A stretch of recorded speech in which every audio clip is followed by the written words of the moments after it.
자, 봅시다. 우리 지난 시간에 뭐에 대해서 이야기했었냐면은 일본의 개항과 근대적 개혁에 대해서 이야기를 했습니다. 어떤 내용인지 잠깐 살펴보고요. 그 뒤에 이야기를 마저 이어서 살펴보겠습니다. 그리고 이번 시간에 동아시아에서 세 번째로 개항이 이루어진 조선에 대한 이야기를 시작해 보도록 할게요. 자, 같이 한번 봅시다. 다음과 같은 내용들 우리 지난 시간에 배웠었죠. 그죠? 자, 서양과의 교육을 금지하는 해금 정책을 실시하고 있었던 일본의 에도 막부에 미국이 침략적인 접근을 해오게 됩니다. 그죠? 페이리 제독이 끌고 온 내척의 함선에 의한 무력 시위가 일어나게 되고요. 에도 막부는 이에 대해 굴복을 하게 되면서 결국 개항을 하게 되었다라고 이야기를 하였습니다. 자, 그러면서 맺었던 조약이 바로 미일 화친 조약이라고 하는 것이었어요. 그죠?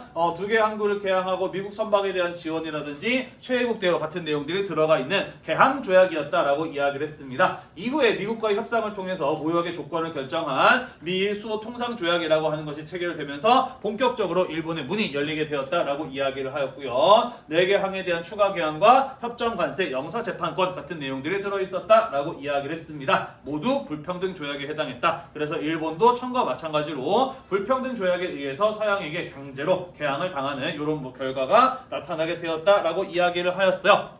자, 에도 막부의 경우에는 싸워보지도 않고 미국의 압력에 굴복을 해서 개항을 했습니다. 이것을 굴욕적이라고 생각하는 무사들이 많았어요. 그죠? 뿐만 아니라 미국에게 개항하고 난 이후에 물가가 급격하게 올라가는 등의 경제적인 혼란 등으로 인해서 불만을 품은 사람들이 많았다라고 이야기를 하였죠. 그죠? 그러면서 하급 무사들을 중심으로 무능한 막부를 무너뜨리자라고 하는 존왕 양이 운동이라고 하는 것이 전개가 되었고요. 이후에 막부의 탄압을 받게 되자 막부를 무너뜨리려는 막부 타도 운동이 전개되었다. 라고 이야기를 하였죠. 존왕양이 운동에서 막부 타도 운동으로 넘어가는 과정에서 원래는 서양 세력에 대한 반감을 드러냈으나 그들이 우리보다 뛰어난 무력을 가지고 있다는 것을 알게 되었던 반막부 세력은 개국을 지지하는 쪽으로 돌아서게 되었다라고 이야기를 했습니다. 그죠? 왜냐하면 천황을 존중한다, 양이 서양 오랑캐를 몰아내자 모두 명분에 불과했고 가장 중요한 목적은 막부를 타도하는 데 있었기 때문이었다라고 이야기를 했습니다. 그래서 막부와 반막부 세력의 전쟁의 결과 막부가 패배하게 되면서 결국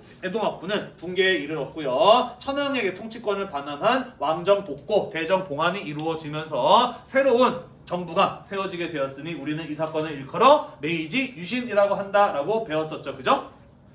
네, 그리고 이 메이지 유신은 좁은 의미에서는 새로운 정부가 세워진 사건을 의미하지만 넓은 의미에서는 그 이후에 전개된 근대적 개혁까지를 모두 포함하는 개념으로 사용되기도 한다라고 이야기를 했습니다. 이렇게 일본의 경우에는 전쟁이라고 하는 방법을 동원을 해서 기존의 정부를 갈아엎고 기존의 기득권을 누리고 있었던 지배층들과의 전쟁을 통한 승리를 거두게 되었기 때문에 청나라에 비해서 훨씬 더 빠른 속도의 근대적 개혁이 가능했다라고 이야기를 하였어요. 그죠? 나라의 모든 것을 서양식으로 바꾸자라는 주장 무엇이었냐면은 문명 개화론의 원칙에 따라 급진적이면서도 적극적인 전면적인 근대적 개혁이 추진되었다라고 이야기를 했어요. 그러면서 중앙 집권 체제의 폐번치연을 통해서 확립을 하게 되고요. 징병제가 실시가 되었었고요. 근대적인 토지세대를 도입하고 근대적인 산업을 육성하는 정책 같은 것들이 실시되었습니다. 그 외에도 사회적으로는 신분제의 폐지 같은 것들이 이루어지게 되었고요. 서양 문물을 적극적으로 수용하기 위한 사절단, 구미 사절단 같은 것들이 파견되기도 하였었고 또한 초등학교 의무 교육이 실시되는 등 근대적인 교육이 실시되는 이런 개혁의 모습들도 나타났었다라고 이야기를 했습니다. 그러면서 서양 문물을 상당히 적극적으로 받아들였던 근대적 개혁 정책, 그게 바로 메이지 유신 혹은 그 이후의 근대적 개혁 정책의 모습이었다라는 이런 내용까지 우리가 지난 시간에 이야기를 했었습니다. 대충 기억이 나나요? 네.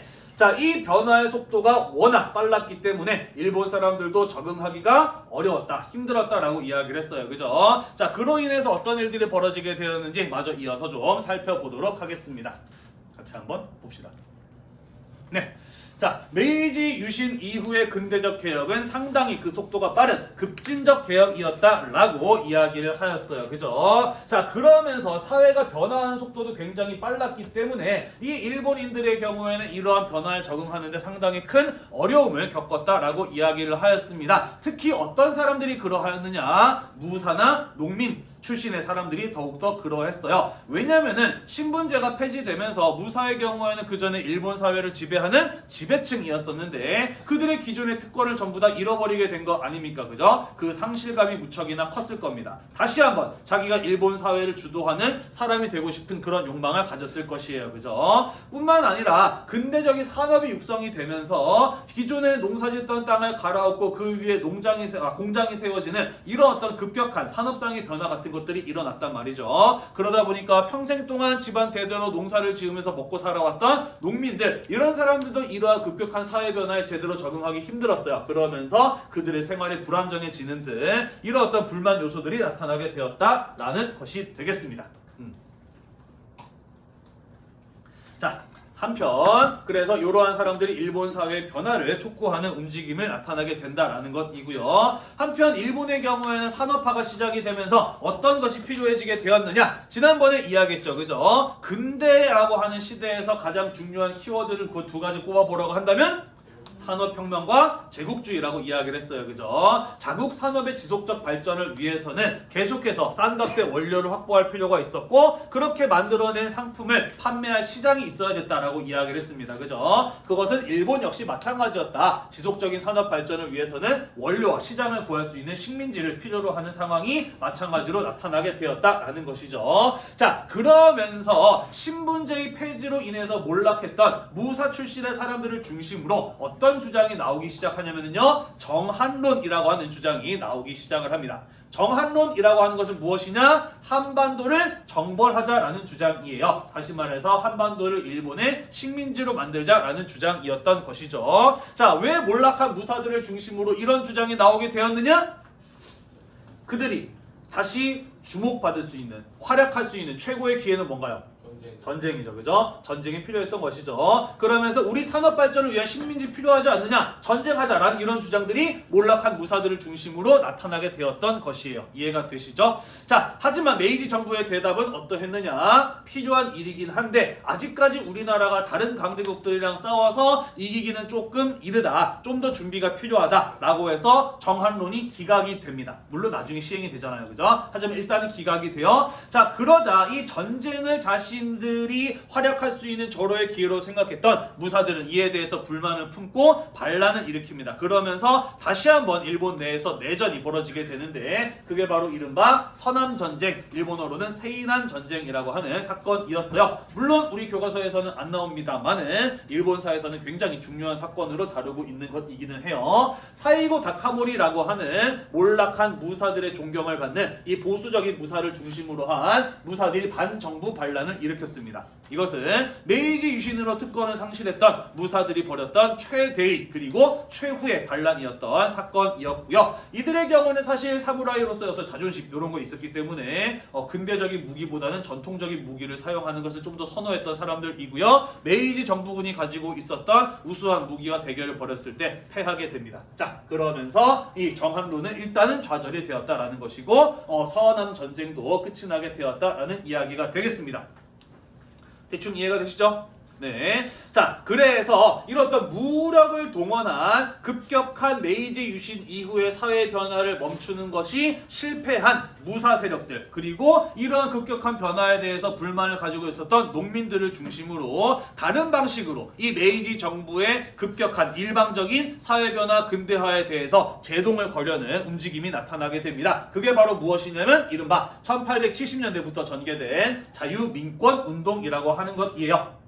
자유, 민권, 운동. 개인의 자유를 보장할 것, 국민으로서의 권리를 보장할 것을 주장했던 운동이 바로 이 자유, 민권 운동이라고 하는 것이거든요. 지금까지 메이지 정부가 국민들의 의견을 듣지 않고 일방적으로 자기들 마음대로 근대화 사회 변화를 빠른 속도로 추진해 왔어요. 그죠? 그에 대한 반발로서 그러한 모습을 비판하면서 서양식 의회를 설치하고 헌법을 제정할 것을 요구하는 움직임이 나타나게 되었으니 그게 바로 자유, 민권 운동이라는 것이에요.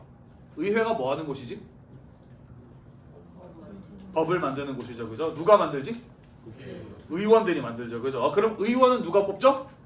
국민들이 뽑죠. 그죠? 국민들이 선거를 통해서 의원을 선출하고 그렇게 선출된 국민의 대표들이 모여서 법을 만들어서 헌법이라고 하는 국가의 통치를 기본을 규정을 하는 헌법이라는 법을 만들어서 그에 의해서 정치를 할 것을 요구하는 움직임이 바로 이 자유민권 운동이었다라는 것이죠. 다시 말해서 일방적으로 너네들 마음대로 하지 마라. 정치에 국민들의 의사를 반영할 수 있는 제도적 장치를 마련달라라고 하는 게 바로 이 자유민권 운동이었다라는 겁니다. 좀 더 정확하게 이야기하자면은요, 너네가 문명 개화론이라고 이야기하지 않았느냐? 나라의 모든 것들을 전부 다 서양식으로 바꾸자라고 이야기를 했는데 왜 정치제도에서는 서양식 정치제도의 도입을 망설이고 있느냐? 이것도 도입해라라고 하는 것을 요구했던 게 바로 이 자유민권 운동이었다라고 볼 수가 있겠네요. 대충 이해가 되시죠? 네, 그래서 전국 각지에서 정당이 만들어지고요. 이런 식으로 헌법을 만들면 어떨까 하는 초안 같은 것들이 작성이 되는 듯 자유민권 운동이 1970년대, 80년대에 활발하게 일본 내에서 전개되는 양상이 나타났다라는 것이에요. 자, 지금까지 자기들 마음대로 근대화 정책을 추진해왔던 메이지 정부 입장에서는 이러한 요구를 들어주고 싶을까? 아닐까? 아니죠, 그죠? 이것을 반정부 운동으로 보고 메이지 정부에서는 탄압을 가하게 됩니다. 뭐 이런 식으로 연설회 같은 것들을 막는 이런 탄압을 가하게 됩니다만은 사실은 할 말이 없어요. 논리가 없죠. 자기들이 문명 개화론이라고 이야기를 했는데 서양식 정치 제도를 도입하지 않을 명분이 사실은 없어, 그지? 그래서 이거 도입해야 된다는 걸 결국 메이지 정부도 인정을 해주게 됩니다. 자, 그러면서 입헌제, 헌법에 입각하여 통치하는 제도를 실행할 것을 결정을 하게 돼요. 그래서 일단 자유민권의 운동의 경우에는 자신들의 요구사항을 정부를 통해서 관철하는 데 성공하였다라고 볼 수가 있겠네요. 그죠? 네. 자, 하지만 일단 자신들의 목적이 달성되었다라고 생각했던 빈농, 부농, 그러니까 잘 사는 농민과 못 사는 농민, 그리고 무사들, 이런 사람들의 경우에는 일단은 자신들의 목적이 달성했다라고 생각을 하게 되면서 자유민권 운동의 열기는 식게 돼요. 뿐만 아니라 사실 어떤 나라를 만들고 싶은가에 대한 생각은 그들이 가지고 있는 경제적인 조건이나 출신 성분에 따라서 조금씩 달랐거든요. 그러면서 입헌제 채택이 결정되고 난 이후에는 자유민권 운동이 여러 개로 분열되고 그 힘을 모으지 못하는 이런 모습이 나타나게 됩니다. 그러면서 국민들이 정작 원했던 모습보다는 이 메이지 정부가 원했던 모습으로 헌법이 제정되는 그러한 결과가 나타나게 돼요. 이해되시죠? 자, 그렇게 만들어진 일본 최초의 헌법, 그게 바로 무엇이냐면 대일본 제국 헌법이라는 것이고요. 메이지 시대에 만들어진 헌법이라고 해서 이것을 메이지 헌법이라고도 이야기를 합니다.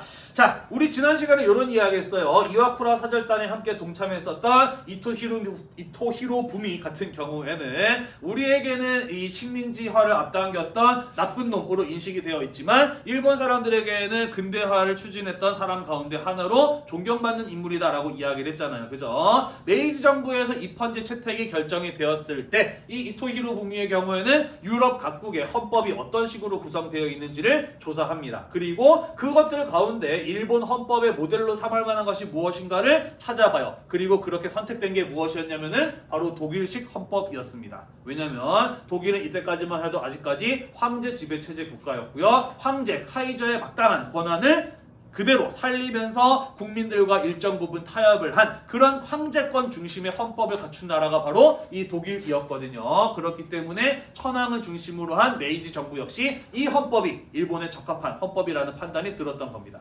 이해가 되시죠?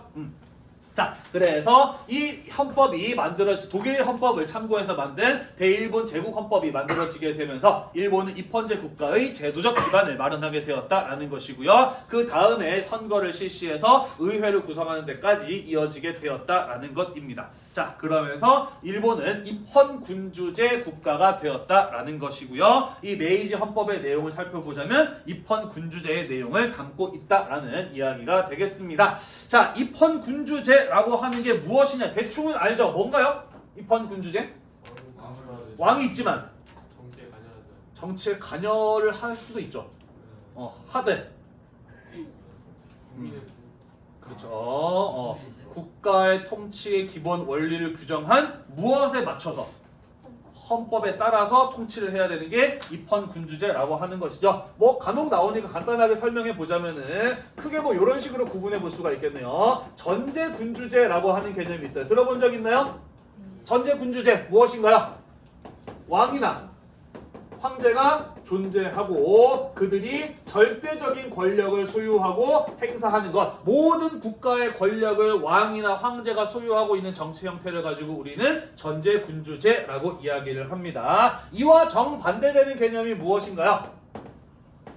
바로 공화정 또는 공화제라고 하는 것이죠. 뭐예요? 군주가, 왕이나 황제가 존재하지 않아요. 그죠? 시민들을 중심으로 한 정치가 이루어지는 형태를 가지고, 시민들을 중심으로 한 정치가 이루어지는 제도를 가지고 우리는 공화제라고 이야기를 하고요. 현재 우리나라의 민주주의 정치, 민주정, 이러한 것들이 공화제의 대표적인 정치 형태라고 볼 수가 있죠. 그러면 입헌군주제라고 하는 것은 무엇이냐? 요 두 가지의 중간적인 형태라고 볼 수가 있겠네요. 그죠?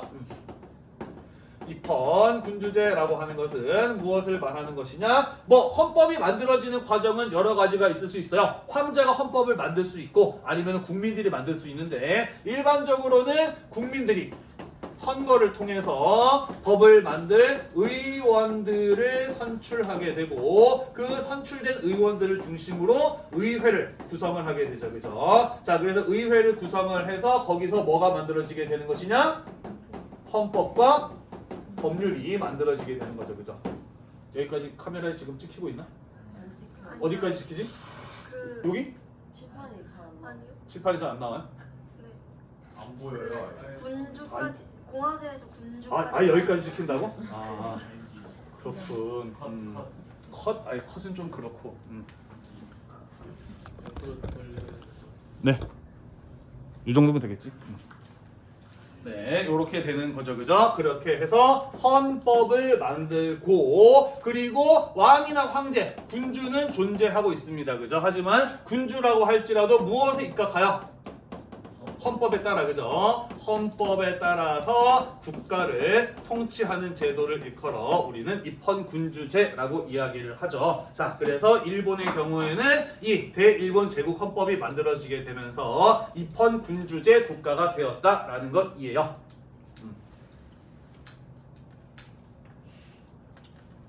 입헌군주제 국가가 되었다라는 것입니다. 카메라맨이 있으면 참 좋을 텐데, EBS처럼, 그지? 네. 다들 쓰셨나요? 네. 자, 그런데 아까 이야기했듯이 자유민권 운동이 전개되다가 입헌제 채택이 결정이 되면서 열기가 식고 자유민권 운동에 동참했던 농민과 무사 출신 사이에 분열이 일어나게 되면서 사실은 국민들이 어떤 원했던 방향보다는 정부가 주도해서 헌법을 제정하게 되었다라고 이야기를 했잖아요. 그죠? 네, 그래서 이 대일본 제국 헌법의 내용을 살펴보면은 입헌군주제라고 하지만 내용상 거의 전제군주제에 가까운 이런 모습을 볼 수가 있었다라는 것이죠. 자, 헌법의 내용 같이 한번 읽어볼까요? 제1조 대일본 제국은 만세 일개 영원토록 이어지는 하나로 이어지는 천황이 통치한다. 천황은 신성하며 누구라도 침범해서는 안 된다. 천황은 나라의 원수이며 통치권을 장악하고 이 법률의 조규에 의하여 이를 거행한다 라고 이렇게 되어 있습니다. 다시 말해서 천황이 법을 만들 수 있고 군대를 장악할 수 있는 등 막강한 권한을 독점하고 있는 헌법이 바로 이 대일본 제국 헌법이었고, 국민들의 의사가 정치에 반영이 되고 국민들의 기본권을 제한하는 형태의 헌법을 원했으나 실제로는 국민들의 기본권이 천황권에 의해서 제한될 수 있는 형태의 헌법이 바로 이 대일본 제국 헌법이라고 하는 것의 모습이었다라는 것이에요. 좀 되셨나요? 네, 그래서 국민들의 정치 참여와 의사 반영 요구와는 상당히 거리가 먼 헌법이 제정되었다라고 볼 수가 있는 것입니다. 자, 이게 문제라고 볼 수 있는데요. 이게 어떤 점에서 문제라고 볼 수가 있느냐 봅시다. 비록 일본은 천황제 국가이고요. 이 헌법에 따라서 모든 권한을 천황이 가지고 있다라는 식으로 법과 제도가 만들어졌습니다만은 실제로 천황이 그런 것을 행사할 수 있는 사람이었을까? 사실은 그렇지 않았다라는 거죠. 메이지 유신이 이루어지는 과정에서 천황이 한 게 뭐가 있지? 없어요. 그저 가만히 있고 떠받들어졌을 뿐입니다. 그죠? 다시 말해서 메이지 정부는 천황제 국가이긴 하지만 실질적으로는 그 메이지 유신을 주도했던 관료와 군인들 그리고 그와 결탁했던 기업가들이 정치적 실권을 장악하고 있는 정부가 바로 이 메이지 정부였다라는 것이죠. 따라서 모든 권력이 천황에게 있다라고 헌법에 규정되어 있지만 사실은 천황이 직접적으로 할 수 있는 것은 아무것도 없었다라는 거죠. 그죠? 그렇기 때문에 천황 거라고 했던 그 강력한 권한은 실제로 어떤 사람들이 행사했다? 관료, 군인, 기업가들이 행사했다라는 것이죠. 그리고 이들이 자신들의 이익을 위해서 침략적인 전쟁을 수행하고자 했을 때 국민들은 그것을 막을 수 있었다 없었다? 없었다라는 거죠. 그죠? 그래서 뒤에서 배우겠습니다만은 경제 대공황 이런 게 일어나게 되고 일본 경제가 위기에 처하게 되자 이런 사람들이 힘을 합해가지고 침략 전쟁을 감행하는 군국주의 국가로 일본이 거듭나게 되는 그런 어떤 배경이 바로 이 대일본 제국 헌법에서부터 이미 예정되어 있었다라는 것이죠. 대충 이해가 되시죠? 자, 그러면서 일본이 점차 침략주의적인 국가로 변해나가는 모습을 우리는 앞으로 보게 될 것입니다. 됐나요? 네, 우리 이렇게 해서 메이지 유신 이후에 일본에서 어떠한 정치적인 변화가 있었는지에 대해서 몇 가지 같이 한번 이야기를 해보았습니다. 다음으로 조선으로 한번 가보도록 합시다. 왜 이러니? 왜 나에 대해서 자꾸 이렇게 어이!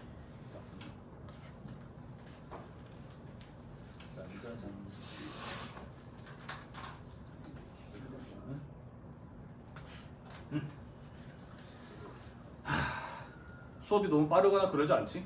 네, 충분히 다 알아듣고 필기할 만하죠, 그죠? 아니요?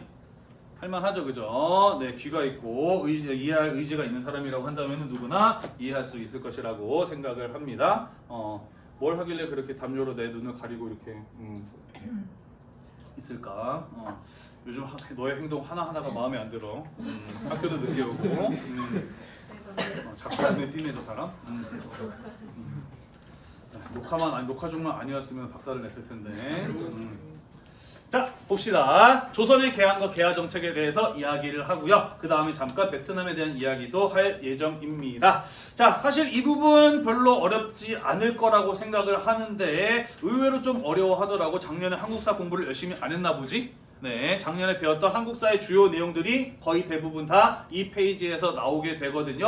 어쨌든 우리 한국사에서 자세하게 다뤘던 내용이고요. 동아시아사에서는 동아시아사의 흐름 속에서 한국사의 내용을 다루고 있기 때문에 1학년 때 배웠던 것처럼 자세하게 다루지는 않을 겁니다. 선생님도 여러분들이 얼추 이해하고 있다라고 하는 가정하에 흐름을 중심으로 설명을 해 나갈 것이에요. 혹시 이해가 안 되는 부분 있으면은 물어보시고요. 아니라고 한다면은 1학년 때 배웠던 내용들을 열심히 떠올려 보면서 같이 한번 어떤 일이 전개되었는지 살펴보도록 할게요. 나름 의미가 있을 겁니다. 왜냐하면 1학년 때는 동아시아사를 안 배우고 이거 배웠잖아요. 그죠? 하지만 이제는 동아시아사를 배웠기 때문에 좀 더 넓은 시각에서 바라보면서 약간 새로운 의미를 느끼게 되지 않을까라고 생각을 합니다. 자, 같이 한번 봅시다. 19세기에 들어서게 되면서 서양 국가의 침략적인 접근을 받게 되었던 것은 조선도 마찬가지였습니다. 서양 배가 여러 차례 이 조선의 해안에 나타나게 되는데 조선에서는 그런 낯선 모양의 서양의 배를 이상한 모양의 배라는 의미에서 이양선이라고 불렀었죠. 그죠? 자, 그리고 중국에서 아편전쟁의 패배 이후에 베이징이 점령당했다라는 이런 소식도 들려오게 되고요. 이 조선 땅에서도 크리스트교 천주교를 포교하려는 신부 이런 사람들이 활동을 하면서 점차 서양 종교가 빠른 속도로 확산되어 나가는 이런 모습들도 나타나게 됩니다. 뿐만 아니라 2차 아편전쟁 이후에 맺어진 조약이 바로 베이징 조약이었는데 그 베이징 조약을 청나라와 영국, 프랑스 사이에서 중재해준 나라가 바로 러시아였고 러시아는 그 대가로 연해주란 땅을 받아갔어요. 그러면서 조선이 러시아라고 하는 서양 국가와 처음으로 국경이 맞닿게 되는 이런 어떤 결과가 이어지게 되었다라는 것이죠. 자, 그러면서 다음에는 서양 세력들의 침략이 우리나라에게 일어나지 않을까라고 하는 불안감이 증폭되고 있었다라는 것입니다. 자, 하지만 조선이라고 하는 나라는 어떤 나라였어요? 유교 성리학의 국가였어요. 그죠? 서양 오랑캐들과 통상 교류를 하고 싶어 하지 않는 나라였다라는 것이죠. 것이죠. 그죠? 자, 그래서 이러한 어떤 양반 유생들의 의견과 마찬가지로 어린 고종을 대신해서 조선의 정치를 행하고 있었던 흥선대원군의 경우에도 굳굳하게 통상수교 거부 정책을 고수 굳게 지켜가고 있는 상황이었죠. 그죠? 자, 그래서 프랑스와 침략적으로 접근했을 때 강화도가 완전히 박살이 났음에도 불구하고 끝끝내 문을 열지 않았어요. 병인양요였죠. 그죠? 미국의 침략적인 접근이 있을 때에도 마찬가지로 강화도가 완전히 파괴되었음에도 불구하고 문을 열지 않는 이런 모습을 보였습니다. 우리 교과서에서는 모두 격퇴하였다라고 되어 있지만 사실 내용면을 보자면 격퇴라고 하기에는 조선이 받은 피해가 일방적으로 너무 크기도 했었죠. 그죠? 사실 살짝 아쉬운 부분은요. 만약에 이때 이 조선이랑 멀리 떨어져 있었던 그러면서 조선의 식민지화에 대한 강한 의지를 가지고 있지 않았을지도 모를 프랑스랑 미국을 통해서 개항을 했다면은 식민 지배가 조금 늦춰지지 않았을까?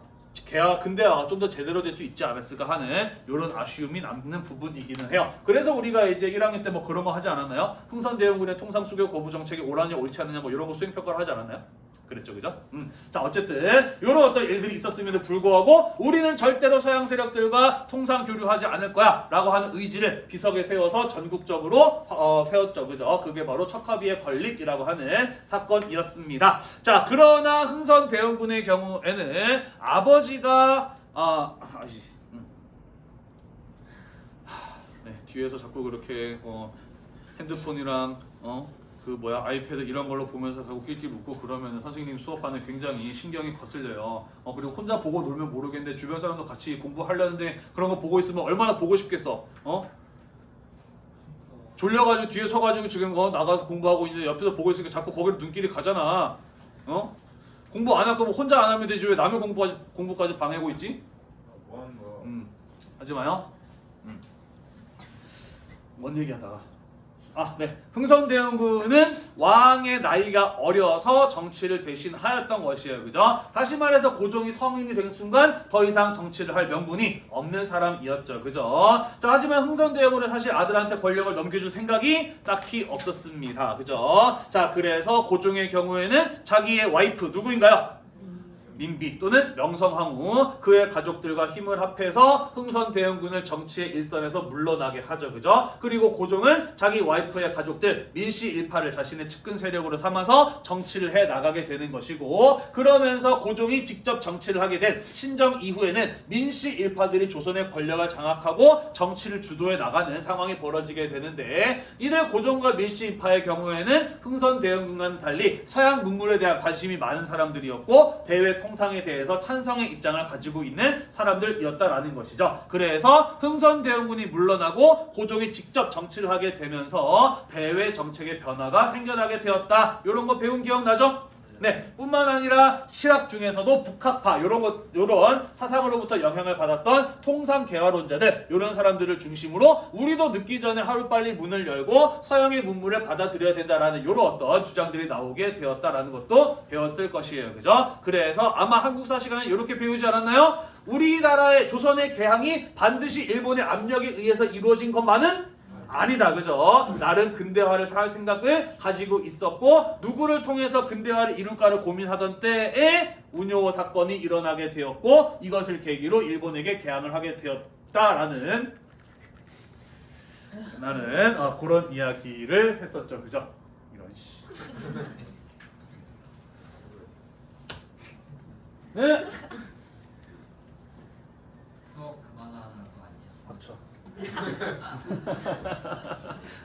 네, 그런 이야기를 했었죠. 그죠? 자, 일본의 경우에는 아까도 이야기했듯이 자국 산업의 지속적 발전을 위해서는 식민지가 필요했습니다. 그러면서 정한론 일치 거부되었지만 어차피 결국에는 실행할 것이었다라고 이야기를 하였어요. 그죠? 일본의 대외 팽창 정책, 침략적인 접근이 나타나게 되고요. 그 결과 운요 사건이라고 하는 게 일어났었죠. 그죠? 운요라고 하는 일본 배가 강화도로 접근을 해서 위협 사격을 하고요. 초지진을 파괴하고 영종도에 상륙을 해서 약탈을 한 뒤에 무력 시위를 하면서 문을 열 것을 강요했던 사건. 그게 바로 운요호 사건이라고 하는 것이었죠. 그죠? 이걸 보면은 무엇을 할 수 있나요? 일본도 조선의 문을 열기 위해서 어떤 외교의 방식을 사용하였다? 포함 외교, 배를 타고 와서 대포를 쏘면서 위협을 하는 외교의 방식을 사용하였다라는 것을 알 수 있는 것이고, 자기들이 미국에게 당했던 방식을 그대로 학습해서 조선에게 써먹었구나라는 것을 알 수 있는 부분이죠. 그죠? 자, 그래서 개항을 통한 근대화를 염두에 두고 있었던 고종과 민씨 일파 정권은 운요 사건을 계기로 일본에게 개항을 하는 조약을 맺게 되었으니, 그게 바로 무엇이었다? 우리나라 최초의 근대적 조약인 강화도 조약이라고 하는 것이었다라고 이야기를 했습니다. 그죠? 공식 명칭으로는 조일수호 조규라고 하는 것이었어요. 어떤 내용이 들어있었느냐? 제1항을 보면은요, 조선은 자주국이다라는 내용이 들어있었어요. 어떤 의미였는지 혹시 기억나나요? 청나라 앞에서 벗어나라 벗어나고 자기들이 먹으려고 해갖고 청나라부터 영향력을 없애려고. 그렇죠. 조선을 식민지로 만들기 위해서는 이 전통적인 관계를 맺고 있었던 이 청나라와 조선의 관계, 조공과 책봉의 관계를 부정할 필요가 있어요. 그죠? 청나라는 조선에 대해서 아무런 권리를 가지고 있지 않은 나라야 라고 하는 걸 해야 자신들이 조선을 식민지하기에 용이하기 때문에 조선은 자주국이라고 하는 이런 내용이 들어가 있었다라고 배웠을 겁니다. 그죠? 부산은 이외에 2개의 항구를 추가로 더 개항하기로 하는데요. 그것은 이후에 각각 인천과 원산으로 결정이 되죠. 또한 일본인들이 조선에서 벌인 일에 대해서 조선법으로 처벌받지 않을 권리, 영사재판권이라든지, 이후에 조선을 침략하기 위해서는 조선의 해안 지형을 정확하게 관측할 필요가 있었어요. 그래서 해안 측량권 같은 것들이 들어가 있었던 조약이었다라고 이야기를 했고요. 조일무역규칙이라고 해서 강화도 조약의 부속 조약의 내용을 보면은 일본 소속의 선박은 항구세, 항세를 납부하지 않는다라는 이런 내용이 들어있기도 하였다라고 이야기를 했습니다. 여러분들은 아마 배웠을 거예요. 그죠? 그 외에도 뭐 이런 거 있었지, 그지? 무제한 곡물 유출이라든지, 그죠? 그 다음에 관세에 대한 규정이 없었다. 뭐 이런 내용들 배운 기억 나죠? 그죠? 네. 자, 그래서 강화도 조약의 경우에는 난징 조약과 미일수호 통상 조약을 모방한 불평등 조약이었다. 그래서 조선 역시 청과 일본과 마찬가지로 불평등 조약을 통해서 개항이 이루어지게 되었다라는 이런 내용이었습니다. 그죠? 자, 그리고 아마 이런 것도 한국사 시간에 이야기를 했을 거예요. 불평등 조약이 맺어지고 그렇게 개항을 당했다고 해서 그것이 곧 식민지화를 의미하지는 않는다라고 배웠을 겁니다. 그죠? 청과 일본 모두 불평등 조약을 통해서 개항을 했지만 근대화를 시도하였고 성공한 사례도 있고 실패한 사례도 있잖아요. 그죠? 다시 말해서 조선의 경우에도 강화도 조약을 체결하면서 개항이 이루어지긴 했지만 앞으로 조선의 운명은 그들이 어떻게 근대화를 이루어 나갔느냐에 따라서 얼마든지 달라질 수 있었다라는 것이죠.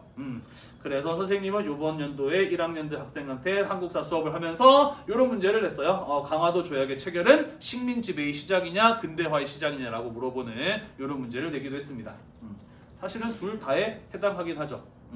그렇지만 한쪽 입장을 정해서 자신의 논리를 전개하라는 뭐 이런 문제를 냈었습니다.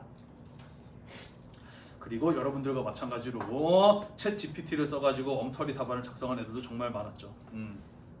분노를 금치 못했어요. 이런 거 정말 하루빨리 사라져야 될 거라는 생각이 들어요. 네, 우리 조만간 중간고사 끝나고 또 논술형 수행평가 볼 건데 이번에는 제발 챗 GPT 쓰지 마시고 차라리 교과서를 보고서라도 좀 쓰시기를 바라겠어요. 자, 넘어갈까요? 자,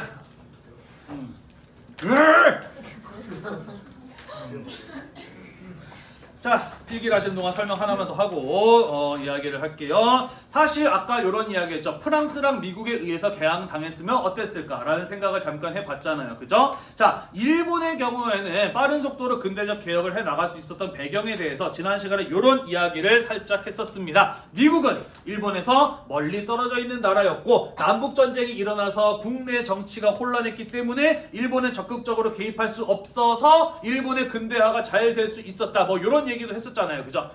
네. 하지만 조선의 경우에는 사실 그 반대의 경우였죠. 가장 가까운 일본에 의해서 개항이 되었고 또 그 바로 옆에 있는 청나라도 조선을 식민지로 만들고 싶어 했어. 그지? 그래서 가까운 나라 조선의 식민지화에 대해서 적극적인 의지를 불태우는 이런 나라들이 바로 옆에 있었고 그들에 의해서 개항을 당했기 때문에 사실 조선의 근대화는 제대로 추진되기 상당히 어려운 조건에 놓여 있었다라고도 볼 수가 있겠네요. 그죠? 네. 자, 하지만 그 속에서도 근대화를 추진해 나가게 됩니다. 한국사에서는 개화정책이라고 이야기를 하죠. 강화도 조약으로 개항되고 난 이후에는 고종과 민씨 일파에 의해서 서양의 문물을 도합하고 근대화를 이루려는 노력들이 이루어지게 됩니다. 한국사 시간에 다들 배웠을 거예요. 일본의 수신사, 조사 시찰단 이런 것들을 보내서 근대 문물을 시찰하려고 하죠. 그죠? 특히 뭐 수신사로 갔던 김홍집 이런 사람이 뭐 조선 책량 뭐 이런 거 가져오면서 미국과의 통상에 영향을 줬다 뭐 이런 거 배웠죠. 그죠? 자, 그리고 청나라에는 영선사라고 해서 양무운동을 보고 배우기 위한 사절단 이런 사람들이 파견이 되었고요. 조선은 최초로 미국과 서양 국가들 가운데 미국과 처음으로 조약을 맺게 되는데 그게 바로 조미수호 통상조약이었고 이후에 미국의 초청에 의해서 고빙사라는 사절단이 다녀왔다 이런 거 배웠죠. 그죠? 그리고 이런 어떤 근대화 정책을 총괄할 개혁기구로서 통리 기무함은 이런 걸 설치했고요. 그리고 신식군대, 별기군 이런 것들을 만들어서 운영을 하였다라는 등등등 이런 내용들을 다들 배웠을 겁니다. 별로 어려울 것 없죠? 다들 기억이 나죠? 넘어가도 될까요? 네. 자, 하지만 조선의 근대화 정책은 아까도 이야기했듯이 진행되기가 쉽지 않은 상황이었습니다. 선생님이 여러 번 이야기합니다만은 모든 개혁에 있어서 가장 큰 걸림돌은 무엇이라고 이야기를 했나요? 기득권층, 그죠? 기존의 권력을 가지고 있는 사람들이다라고 이야기를 했어, 그지? 조선도 청나라랑 마찬가지로 정권의 교체 이런 것들이 일어나지 않은 상황에서 기존 정부가 그대로 유지되고 기존의 신분제와 기득권을 누리는 사람들이 있는 상황 속에서 근대화가 시작되었다라고 이야기를 했잖아요, 그죠? 그리고 유교 성리학을 신봉하였던 보수적인 양반 유생층들의 경우에는 이런 어떤 서양 문물의 도입에 대해서 거세게 반대하는 이른바 위정척사 운동 같은 것들이 전개되기도 했죠, 그죠? 들어본 기억나죠, 그죠? 1860년대에는 그래서 통상수교 거부를 뒷받침하였고 1870년대에는 외양일체론 이런 거를 주장을 하면서 일본과의 개항에 반대하는 움직임을 보였고 1880년대에는 영남 만인소 같은 것들을 올려서 조미수호 통상조약에 반대하는 뭐 이런 움직임을 보였다라는 거 대충 다들 기억이 날 겁니다, 그죠? 자, 그러면서 사실 이런 어떤 보수적인 양반 유생층들의 반대에 의해서 조선 정부는 자신 있게 빠르게 근대화 정책을 추진해 나가기는 쉽지 않은 상황이었다라는 것입니다. 뿐만 아니라 근대화 정책을 추진해 나가는 과정에서 정치적으로 굉장히 중요한 충격적인 사건이 벌어지게 되죠. 그게 바로 무엇이었냐면은 1882년에 일어났던 구식 군인들의 반란 임오군난이라고 하는 사건이었죠. 배운 기억 나나요? 네, 다 복습하는 내용이죠, 그죠? 자, 임오군란이 일어나게 된 배경은 무엇이었나요? 구식 군인들이 겪고 있었던 차별 대우 때문이었습니다, 그죠? 월급이 무려 13개월치나 밀렸어요. 왜 그렇게 월급이 밀렸느냐? 이유는 두 가지죠. 첫 번째, 조선이 근대화 정책을 추진하면서 개혁의 비용에 많은 돈이 들어가게 되면서 구식 군인들에게까지 줄 돈이 부족했던 것도 있습니다만은 고종이 직접 정치를 하게 되면서 정치 권력을 독점하게 된 민씨 일파, 사실 이 사람들이 제멋대로 정치를 해도 누구도 비판하거나 견제할 수 없는 상황이었어요. 그래서 아마 한국사 시간에 민씨 일파 때에는 이 조선 고종의 친정 시기는 사실 세도 정치와 상당히 유사한 모습이었다. 뭐 이런 얘기 들어봤을 겁니다. 그죠? 민씨 일파에 의한 관직 매매, 내관 매직 이런 것들이 이루어지게 되면서 사람들이 상당히 먹고 살기 힘든 상황이 이어졌다. 뭐 이런 얘기 들어봤죠. 그죠? 네, 그러면서 이제 그런 것들이 또 동학농민 운동의 배경으로 작용하고 뭐 이런 거 다들 한 번쯤 들어봤을 것이에요. 자, 그래서 구식 군인들에게 갈 월급이 부족해졌던 것이죠. 그러면서 무려 13개월치나 월급이 밀리면서 불만이 폭발하게 되었던 게 바로 임오군란이라고 하는 사건이었습니다. 그리고 임오군란으로 구식 군인들이 폭동을 일으켰을 때 많은 서울의 민중들이 그에 함께 동참을 하게 되는데 그 까닭은 무엇이냐? 일본에게 개항을 하고 난 이후에 일본은 조선에서 많은 양의 쌀을 사갑니다. 자기 나라가 공업화되면서 쌀 생산량이 부족해졌기 때문이죠. 자, 그러면서 많은 쌀이 일본으로 빠져나가게 되면서 국내 쌀값이 올라가게 되고요. 특히 서울이라고 하는 도시에 살고 있는 사람들, 쌀을 사 먹어야 되는 사람들인데 쌀값이 올라가게 되면서 생활에 어려움을 겪게 되는 것이죠. 그러면서 개화 정책을 추진하고 있었던 정부에 대한 불만에 쌓여 있을 때 구식 군인들의 폭동이 일어나게 되었고 민중이 그에 함께 동참하는 모습을 보였다라는 거 한국사 시간에 배웠을 겁니다. 겁니다. 그래서 이들의 분노는 자기에게 월급이 밀려있는 민씨 정권 그리고 이런 어떤 개항을 한 이후에 상황을 제대로 수습하지 못했던 민씨 정권을 향한 분노가 이쪽 민씨 정권을 향한 공격으로 이어지게 되는 것이죠. 그죠? 자, 그러면서 구식군인들과 민중의 폭동이 이제 궁궐까지 미치게 되는 것이고 민씨 일파의 수장이었던 명성황후는 피신을 하게 되는 것이죠. 그리고 이 뒤에서 은근슬쩍 구식군인들의 행동을 조정했을 것으로 여겨지는 흥선대원군이 일시적으로 재집권하는 결과가 나타나게 되었습니다. 이런 것들 다들 들어봤죠? 그죠? 네, 그리고 구체제를 대표하는 흥선대원군이 재집권하게 되면서 이 조선의 근대화 정책은 추진한 지 몇 년 되지도 않아서 중단되어 버리고 마는 결과가 가져오게 되었다라는 것도 다들 배웠을 겁니다. 자, 사실 청나라의 경우에는 양무운동을 통해서 무엇을 하고 싶었다라고 이야기를 했었죠? 조선과 베트남을 식민지로 만들고 싶었다라고 이야기를 했어요. 그런데 운요 사건으로 일본이 한 발 먼저 조선에 발을 디딘 겁니다. 그죠? 그래서 호시탐탐 어떻게 하면은 조선에 개입할 수 있을까를 궁리하고 있었는데 때마침 이모군란이 일어나게 되었고 이때 청나라가 개입을 하게 되면서 조선의 식민지화에 동참하게 되는 이런 결과를 가져오게 되는 것이죠. 예전에는 명성황후가 이 흥선대원군을 제압하기 위해서 청나라를 불렀다라는 이런 식의 해석이 있었는데 최근 연구를 보니까 그거는 아닌 것 같아요. 명성황후의 경우에는 당시 피신해 있어가지고 청과 직접 연락할 수단이 아무것도 없었다라고 이렇게 이야기를 하는 학자들이 더 많더라고요. 청나라가 어떻게 알았을까 의문이긴 한데요. 어쨌든 간에 청나라는 이 어떤 정보를 접하고 누구의 어떤 요청보다는 자발적인 의지로 개입했을 것이 최근에는 더 강하게 지지를 받는 학설이긴 합니다. 자, 어쨌든 청나라 입장에서는 이모군란은 조선에 개입할 수 있는 절호의 기회로 여겨졌던 것이고 조선의 몇 명이었지? 4,000명의 군대를 동원을 해서 이 이모군란이라고 하는 구식군인들의 반란을 진압을 하고 그 군대를 그대로 서울에 주둔시키죠. 머무르게 만들죠. 자, 그러면서 흥선대원군을 청나라로 잡아가게 되고요. 고종이 직접 정치를 하는 고종의 친정이 복구가 됩니다만은 이 과정에서 고종이 한 일이 있나요, 없나요? 딱히 없어요. 그죠? 고종이 다시 왕위에 돌아올 수 있었던 것은 100% 누구의 덕분입니까? 청나라의 덕분이에요. 그죠? 그렇기 때문에 청나라가 이래라 저래라 라고 하는 것을 고종이 거부할 수 있나요, 없나요? 없어요. 그죠? 고종의 친정이 복구가 되었지만 청나라가 조선의 내정을 간섭하게 되는 이런 상황이 만들어지게 되었다라는 것이고요. 조선을 식민지화하려고 했던 청나라 입장에서는 조선의 근대화가 잘 되는 게 좋은가요? 안 되는 게 좋은가요? 안 되는 게 좋죠. 그죠? 그러면서 청나라의 내정 간섭으로 인해서 조선의 근대화 속도는 더욱더 느려지는 이런 결과가 이모군란에 의해서 나타나게 되었다라는 것들 한국사 시간에 다들 배웠을 겁니다. 그죠? 자, 그래서 이모군란의 결과 이후에 이 결과는 어떤 것들로 이어지게 되느냐? 다음과 같은 크게 두 가지의 움직임으로 이어지게 되죠. 첫 번째, 조선의 근대화 속도가 느려지게 되면서 조선의 근대화를 제대로 빠르게 하려고 했던 사람들이 불만을 품게 됩니다. 그리고 자신들이 생각했던 대로 빠른 속도의 근대화를 추진하기 위해서 쿠데타를 일으키죠. 그 사건이 바로 무엇인가요?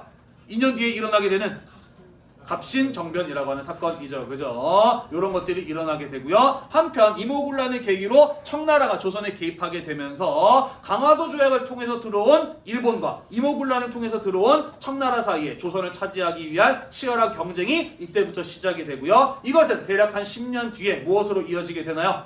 그죠? 조선을 차지하기 위한 청일전쟁으로 이어지게 되죠. 그죠? 이런 내용들은 우리가 다음 시간에 마저 이어서 살펴보도록 하겠습니다. 대충 정리가 좀 되셨나요?